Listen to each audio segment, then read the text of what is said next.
yang melindungi jantung. Jadi yang melindungi jantung tapa adalah perempuan. Makanya itu laki-laki ada masih tahu.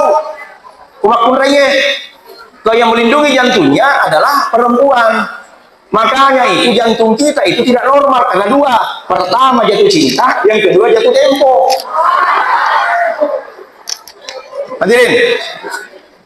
Makanya perempuan sekarang hebat. Kenapa hebat perempuan? Coba. Ada satu tokoh begini. Seorang suami sanggup mengalahkan 1000 ekor lebah untuk membawa sebotol madu pulang ke rumahnya. Tapi seorang suami tidak sanggup mengalahkan seorang istri untuk membawa seorang madu pulang ke rumahnya. Boleh? Lalu kok agak langsung coba-coba nih. Perempuan itu betul. Apa dia bilang perempuan?